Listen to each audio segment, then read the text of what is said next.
one thing that I would love for you to talk about is the natural planning model. Mm-hmm.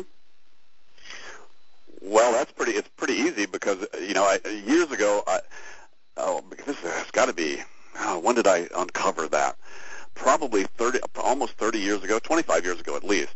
I sat down and as I was getting and doing, starting my own consulting practice and working with, people, entrepreneurs, people starting their own businesses, and people who needed to do some planning. I said, well, what's the best model to use for planning out there? And one day I just kind of was scratching my head, and I said, I think we plan all the time. We plan how to get out the door. We plan how to get in the car. We plan how to go out to dinner. Everything we do, as soon as we have some sort of intention to go do something, we actually go through a planning process. So I just sat there and sort of pieced it apart, called how do we actually do that? And when you think about what goes on in your psyche to get you out to dinner, if you're not out to dinner and want to go, that I just discovered it goes through there's a 5-phase model that our brain goes through. That's how you get dressed. It's how you create a country. It's how you do a project, any of that. And I just found these 5 phases. So as simple as it is, the first one is, what's your purpose? There's some intention that even has you start to think to begin with. So I want to go out to dinner because I'm hungry, or I want to have a nice social event. And then then the very first substantive thoughts you have is, well, what will it look, sound, or feel like when I'm out? Oh, and so you imagining the restaurant, imagining the atmosphere, the ambiance, whatever it is. So you have an outcome picture. So the intention is stage 1. Then stage 2 drives some outcome picture that you start to identify with. Now, if that outcome is something that's not matched by your reality, gee, I'm not out to dinner, that picture is not something that's true yet, you then created a cognitive dissonance in your mind, and your mind says, oh, wait a minute, that's not true yet. So, well, what do we need to do? And then the mind does a kind of, okay, now how do we do that? But how comes in 2 stages.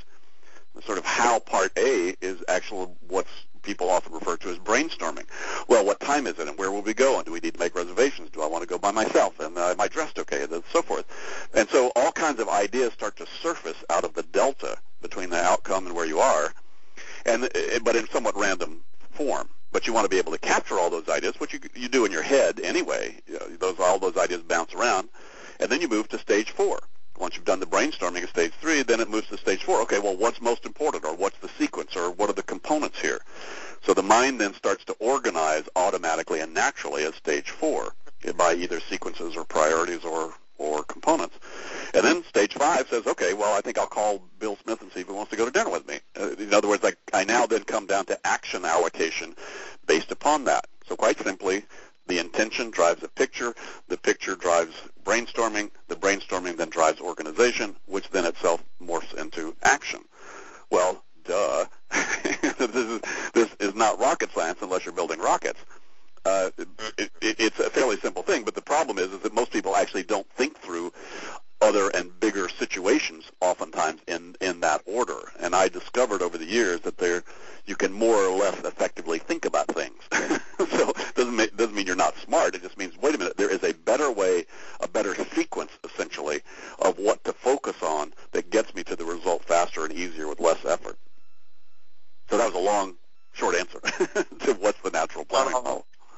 That's great, because what you're saying, from my perspective, is that you work with the natural way that your mind works, apply a system so that things can be taken care of reliably outside your mind, which in turn then frees you up to be creative and strategic and really be effective in what you do. That's it.